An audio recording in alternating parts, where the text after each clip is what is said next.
Drink Georgetown Tavern Beer, your new locally brewed domestic-style lager. 4.2% alcohol. Cheap, good, local. The Michael-Shawn Dugar Show, the Dugar Report, brought to you by Georgetown Brewery. Of course, the Seahawks victorious again yesterday over the Vikings. They pitch a shutout. We'll get to the defense.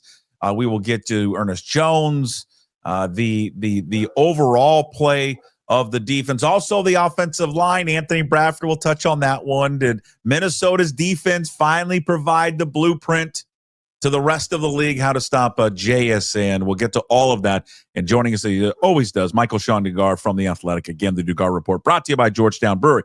Let's first start there with the defense, Mike. They pitch a shutout, first shutout since 95, lowest total yards since 1995. They continue each week.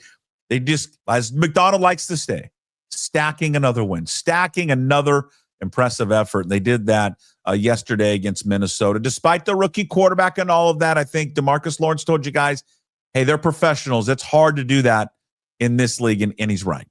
Yeah, I've been around long enough to see them not do this to people they should, including last week. This is how I thought they would make Cam Ward look. And Cam had his best game of his career, against the Seahawks defense, and Cam immediately went back to looking like not so great, last night against Jacksonville. So, it shows that you just because you're supposed to do something doesn't mean you go out and do it. And you see that every week. The Rams are supposed to go out and beat Carolina. They didn't. You see this every single week where somebody is supposed to handle business. Neither it's a close win or they don't win at all. So I think there's something to be said for, hey, we were supposed to beat the snot out of Max Brosmer. We were like, if you're Seahawks, we were supposed to do that. And we did it, though, because that, again, it does not always happen. I think it's a product of it not happening to last week. That defense was not happy, Puck, about how they played in Tennessee. They were not. They were open about it. Some guys are more private about it, but it's very clear in that locker room. They're like, yeah, we won. That's great. Jax broke a record. Good for those guys over there on offense.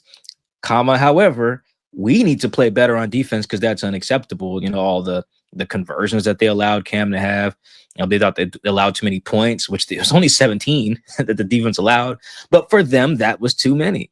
And then you go look at the next week. Now they're like, see, this is us. What they did, how they could not score on us, for them, that's the expectation. Obviously not going to shut a team out every week, but I do think, you mentioned what Mike McDonald says all the time. I think we're seeing what he says. Some of this stuff, these cliches that I hate, these coach speak stuff, these mantras that are all over the wall, they're real to the guys in the building. And when you're assessing the team, that is what matters. It doesn't matter that I think 12-1 is kind of cheesy. If everyone on the team believes it, then it's the greatest slogan ever. And he has so many of them that kind of come to life on game days. Who is, and again, there's no right or wrong answer to this. I just, from your vantage point, your opinion, who is the key figure on that defense? Who's making this all work? Who gets the most credit? Oh, you mean from my view, who's playing the best at making this thing work? The player that is playing the best, the MVP right now of the defense, in your opinion, would be who? Leo. I'm actually writing my follow-up story today. Will be about him and Murph. So yeah, I think Leo is playing out of his mind. I think he's playing he and Zach Allen in Denver are probably playing the best ball of any defensive tackles in the league. I put Murph in there too. They actually just released Pro Bowl voting about 5 minutes ago on the first round of it. It's weird. Leo's listed 9th because he's listed as a defensive end. Hopefully he can fight that because he should be the number 1 defensive tackle or the number 2. Like Murph is the number 2 defensive tackle in Pro Bowl voting so far. So yeah, Leo's making it go. There was a sequence, Puck, to give an example. First drive of the game after I think Josh Jobe wipes out Chenna Nwosu's sack to start it. So they get a fresh set it down. First play, Leo, after the penalty, Leo whips Will Fries. Boom. Tackles Aaron Jones for 1 yard. Next play, splits a double team, pressures Brosmer, has to check it down, goes for 6 yards. Next play, 3rd and 3, whips Fries again, sack. 3-play sequence, 3 and out, all because of Leo. Not literally all because of him, but you get the point. Like, that was Leo impact. Basically just smoked the series by himself. And he does that pretty much at least once a game. It's something like, and that's hard to do as an interior defensive lineman, and he's making it shake. And now only one of those players I mentioned will really be in the stat sheet, so to speak. It's the sack. That'll be the only thing on the highlight reel. But you watch these games, and 99 jumps out every week because he's a game record. He's been the best and most consistent player on the defense. Yeah, he's been phenomenal to watch play in the defense. I think collectively has been good all season long and strong all season. And again, I understand it was a rookie. I get that, but at the same time, it just doesn't happen often. These shutouts. I mean, you look at the gap between their last one, 1995, and then 2025. So.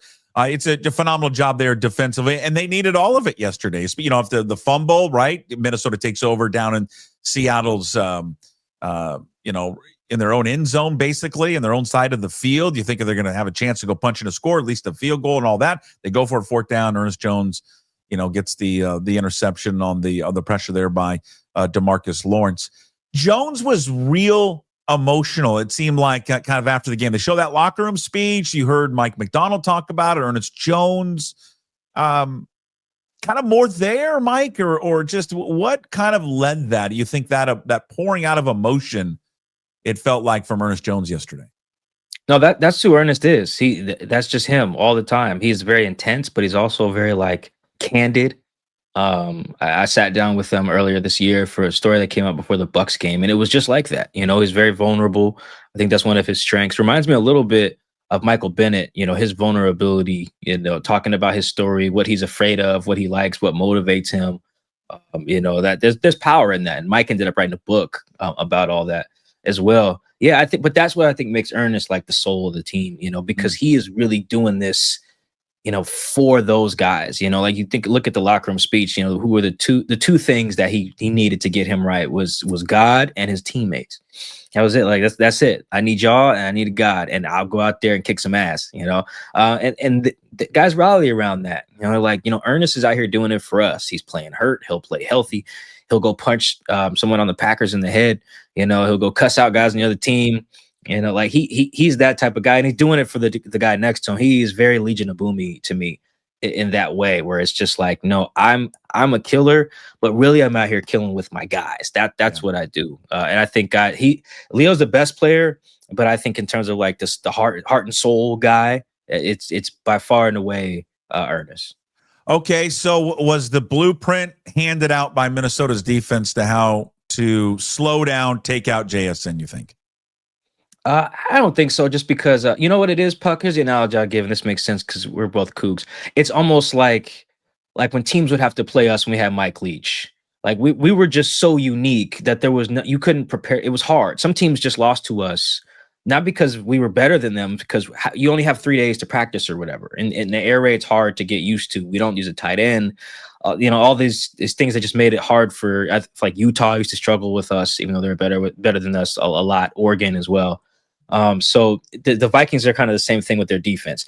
It's just chaos ball, and you're not going to figure that out in a couple days. You're just not. So which is why teams in the division tend to play better against them than teams outside of division, because they're used to seeing it. So, and I say that to say it's hard to replicate. If Mike Leach's air raid goes and drops 40 on somebody, if you're about to play that team the next week, you can't just say, "Oh, well, let's just do what Mike Leach and Connor Halliday or Luke Falk did." Mm-hmm. Well, no, you don't run that. That's not, you use a fullback, you go under center, you use play action, you whatever, you have a different identity. So yeah, I don't think the Falcons or the Colts or the Rams or any of the teams coming up on the schedule and say, "Oh, well, there you go. That's how you stop Jackson." Well, no, because you don't have those same rules, those same principles, those same if-then scenarios in your defense. You can't just make all that up in a couple of days. You can try to, and you'll get fired. Because you'll lose. Jackson will have 300 yards and you'll look ridiculous. But I think they did do a good job on him, and they did some stuff that I've been waiting for teams to do. They said, "Hey, if you want to throw the ball to Cooper Kupp for 6 yards, be our guest. You want to hit Cody White on some slants on third down, God bless. But what we're not going to let you do is get the ball to 11." And I do think that general idea is something teams are going to replicate. Well, and it's a theme that we've talked about, and not just us. It hasn't been our little secret. It's been everyone's, I think, talking point has been this this relying too much on him in the passing game and not being able to have a reliable, consistent number two. And I think that's what, with the Horton injury, Shaheed hasn't made an impact yet, still, figuring out the system and all that.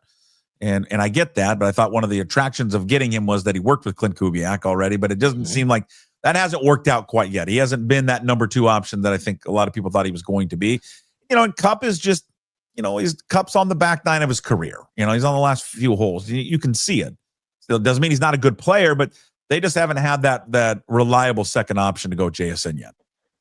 Yeah, and it does worry me a little bit. I think once I finish this follow-up on Murph and Leo, my midweek story will probably be like, hey, Rashid's been here a month and they're not throwing him the ball. What's going on? And just present it that way and not just be alarmed per se. But it's a month. He's played 4 games, in a system that he's been in before, and he's not really impacting the game other than when he runs it. And I'm just like, well, if you just traded for a third running back, that's a problem here. It's a bad move by John Snyder in a year where he's made some great ones. So I am a little worried about that because teams have pride, man. And you know this, Puck. Like, no one just wants to be the team that gets cooked by JSN at this point. You don't want to be the next team that gets 150 yards. I think that more teams are just going to do what the Vikings did in the sense of, hey, man, it's 3rd and 9. We're about to triple team number 11. And if you throw the ball to 88 on a check down, cool. You check it down to 9. That's probably bad for us if we can't tackle, but in general, we'll take it. I think that is a problem. They're gonna have to figure that out. Puck, there was a play yesterday, number 7 on the Vikings. He just face guarded Jax. That's it. He wasn't even looking. It was like running a boxing one yesterday on Jackson, and Jax ended up trying to one hand the ball. I think that was actually his first target. So that I think you're gonna see a little bit of that. If the teams are smart, by the way, some coaches are just arrogant and won't try that. But that's what I would do. Because it's winning the ball. They couldn't get the ball to Jax, and the offense was just dead. Oh, and especially if he's relying on that's where his first read is, and it takes him a second to come off it and find somebody else. That gives another half second for a defensive line to beat their guy and get to Sam Darnold. I think other teams will pick up on it. We'll see how Seattle adjusts and what they'll do. They'll counterpunch to whatever a defense will throw at them, and now they've got film on it to see what Minnesota was able to do against him. Going back to Shaheed for a second, since the trade of 4 games, 4 catches, 37 yards, and a long of 21. That's just not good for the capital you gave up to go and get him. And I think what the idea was in getting him and what he would mean to this team. And I know that the defenses understand that they want to use him deep, but God, I don't know. Has there been a shot? I think you even did a video on this. I think maybe you and Chris on your film on Friday, and correct me if I'm wrong, did something on this where, the defenses understand they want to use Shaheed deep. It just doesn't feel like he's even being used in that role. Have they even attempted a pass to him like on a deep post in the 4 games? Not on a post. They had him on a go ball against the Rams, and Emmanuel Forbes broke it up. It was a great play by him in the end zone. Yeah. If he catches that, his impact feels a little different, but he didn't because the defense knows that he's there for the deep shots as well.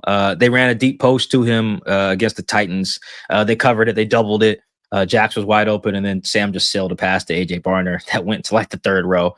They tried another one to Shaheed against the Titans. Sam threw it anyway when he shouldn't have, got hit. And that's the one where the DB, it hits him like in the chest, like a little, almost like an arm punt. So they're trying, but the defense knows he's fast. They know they're alert in the post when he's in there. But still, you traded for him because you feel like you can beat that. Mm-hmm. And I do think that's got to start coming alive because I think he's the only one where you'll say, all right, you're taking away Jax. Well, how about you take a bomb to number 22? Teams will not live with that. They will live with Cody White slants. They will live with AJ Barner checkdowns. They will live with Cooper Kupp out routes for 6 yards or whatever. They will not live with Rashid Shaheed deep shots. That's got to be how you punish teams taking away Jax. Mike McDonald talked about it on the radio today. He mentioned Cody White's catch as an example of like, hey, they double Jackson. All right, we got other options. I would love to tell Mike, if you're counter, and I love Cody White, if your counter is slants to Cody White, the other team's going to beat you every time because they're okay with that. They don't fear that. That's just not enough of a dagger shot, whereas Shaheed is. If you take away Jackson, you got 50-yard bomb to Shaheed. Now that's how you go win games. All right. So I think you were listening when Jim and I were talking about this picture that's made it around social media. Mm-hmm. And I don't know if it's real or not. So if you've seen it, right, where Bradford's kind of looking around and then Sam Darnold's on the ground with his hands up, appeared to be looking at Bradford, right? I haven't seen this picture. I heard you guys talking about it, but I was looking at the Pro Bowl voting. Hold on, let me show it to you again. Okay. Now, for some reason the video keeps getting screwed up today. So I am going to apologize. Here is the hold on, where did it go? Give me a second. Yeah, share screen. There it is. You see it? Sam Darnold, his hands up on the ground, looking at Anthony Bradford like, hey man, what did you do? You did it again. Like, what is going on? So your thoughts. I don't know if that's real. I don't know if it is either. It looks like it's the play where the guy landed on him and he's looking for the ref to call the flag and just so someone gets the shot of the year in Seahawks land. But regardless if it's not real, I mean, Anthony, like my favorite game, I was telling Jim, is especially on the pass plays, I just like watching him to see how many times he looks around for someone to block. It's a game to me. I get a kick out of it. He obviously is the weak link of that offensive line. How weak is he? I don't know. They would know more than we would know. But if they felt that Christian Haynes was better, Haynes would be in there. So something tells me that Haynes is not as good as him, which is a problem. Or they would make a move with him with Anthony Bradford. He left the game yesterday with an injury. If you were in the stadium, you thought maybe they left because they pulled him, but comes out that he had the elbow injury. And again, because I think everyone wonders the same question, Mike. You probably get it all the time. Why don't they just replace him? Yeah, and it's a weird question for people who have been following like Mike Macdonald era pretty closely. He has made it very clear if you aren't living up to whatever the standard is, you're out of here fairly quickly. You know, Laviska Shenault was doing okay on special teams, fumbled a couple times in East Rutherford and was out of here. As soon as they landed, like, see ya. They cut the other special teams guy that week too. You know, I mean, but who's just the guy the other day? Didn't they cut him because he screwed Jerry up on Kendrick? Yeah, yeah, like he didn't tackle well against the Bucks. Got in there on special teams, gave a punt return, and said, "All right, see ya." You know, so yeah, that Mike pulls the trigger if he doesn't feel you're performing. You know, Tyrell Dotson, he didn't just bench Tyrell Dotson, he shipped him out of town. You know, same thing with Jerome Baker. So that's why I call it a weird question. I understand where the question comes from about Anthony Bradford. Yes, Chris and I get it all the time. Why is 75 on the team? Get 75 off my screen. I get it. But however, look how Mike Macdonald operates. You really think like he doesn't have no loyalty to Bradford? He didn't draft him. You know, he just showed up. He was on the team. So if he really thought Haynes was better, Haynes would have been playing the minute he was healthy. So it is one of those where they're like, hey, we know better than, you know, a few social media clips. I do think Anthony gets a bad rap where if he has a game, let's say Puckett plays 61 plays. If he has 5 lowlights, will they get thrown into a TikTok reel and then just shared widely? And that happens for no one else. I could take a game here or there where I could do that same thing with Gray against Jeffrey Simmons. He was getting whipped around last week. Abe has had a bunch of lowlights. Olu as well. We don't do that for Abe. Yeah, I mean, you know what was crazy? Mike, like yesterday, we can't do it for Abe. We steer clear of Abe. He's ours. But you know what was crazy about that? Yesterday, I tweeted the sack that Sam took, and the one that leads to the picture, I believe, that you showed. Okay, and it's so very clear Abe is beaten off the snap by Jonathan Grenard. Like it's just clear as day. All Darnold I get got rid of the ball sooner. No, all I get in my mentions is Mike. Look at Anthony Bradford push his guy into Sam. And I'm just like, you guys, now you're just being mean. This reminds me of how people used to treat like CJ Procise every time I mentioned that he got hurt, or Rashad Penny, or Trey Flowers. Like, it just pick the new guy to hate. It's usually a different guy every year. Sometimes a guy is a recurring winner. But yeah, this year it's Anthony Bradford. No matter what happens, every team's got to have a guy. Yeah, he's the guy. He's the guy. Anthony Bradford is the guy this year for all of Seahawks Nation. But here's where I generally I felt like, all right, you guys are just being mean. You guys being like fans like who tweet me this stuff. I'm like, you guys are being mean. And then Puck, they had those two slow-mos yesterday of him just blowing blocks in the red zone in the run. And I was like, I can't even really defend this today. I just don't have the energy because that's stuff that just can't happen. Like when he's ended up facing the wrong way on the blocking, sometimes you're just looking for work as a lineman, and sometimes the guy you're supposed to block drops out. I get how pass pro works. He was pulling guard, just whiffs on Zach Charbonnet run, just gets a quick loss on a Ken Walker run. That's the stuff where I'm like, dude, if you're not doing that, it's you're gonna get replaced. So yeah, it wouldn't surprise me if they look to open up that competition here during the week. Mike McDonald talked about that on the radio today too. First time I've heard him talk about Anthony, by the way, on the radio. So something maybe like an open competition. And it's hard to do that during an NFL week of practice, right? Maybe they're doing it right now with Reek and Job. Yeah, I know, but it's in like that's a high school thing you could do more of, right? Because they hit more and there's a competition, there's more competing it. And I know maybe you can do it at the NFL level, but it's I guess your windows and your days to do it, shrink because you don't have really a lot of time. You got to put it all a bunch of stuff and get going. You know what I think is also Anthony Bradford's issue in terms of a competition during the week. His attribute that makes him attractive as a guard is that if he gets his hands on you, you're typically cooked. Like just watch Anthony sometimes. If he actually gets his hand on the guy goes nowhere. He doesn't get like a lot of like just blown over, he doesn't, guys aren't just shedding his block. Like he's probably the strongest lineman they have. That's not something I imagine you can really test in practice. So you don't really want him grabbing Byron Murphy, and trying to pancake him in practice. So I don't know, maybe that's an issue because then on game day, it doesn't look as good as it should. But I thought it was very interesting that this is the first week 13, where Mike was talked about it on the radio and was asked about it on the flagship station, by the way. A question probably wasn't an accident. Yeah, that's good. All right, you can read all of Mike's work up at theathletic.com. Go get yourself a subscription if you don't have one. Read his work there. Listen to his podcast along with Chris Kidd's Seahawks Man-to-Man podcast titled Living in the Death Zone. You can find it where you get all your podcasts, YouTube, Apple, Spotify, does not matter. They talk about Sam Darnold. They talk about Mike McDonald's game management, Super Bowl hopes. Oh, did you bring up the game management at the end of the half with the timeouts?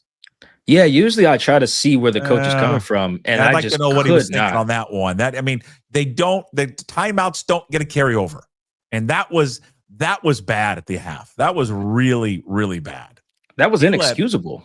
That was way too much time off the clock, not taking timeouts, and the fans, rightfully so, booed the hell out of him, and they should have, and they booed him later in the game when they got him when he was going to go for the field goal.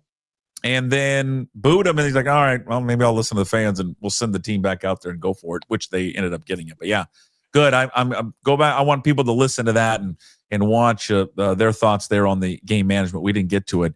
And, of course, you can also check out Mike's got a book, The Franchise. You can story about the Seattle Seahawks. You can find it wherever you get your books. Christmas, we're in December now, Mike. It makes and it's on sale at Amazon right now for Cyber Monday. There you go. Yeah, and if you want a signed copy, DM me on any social media platform. My DMs are open.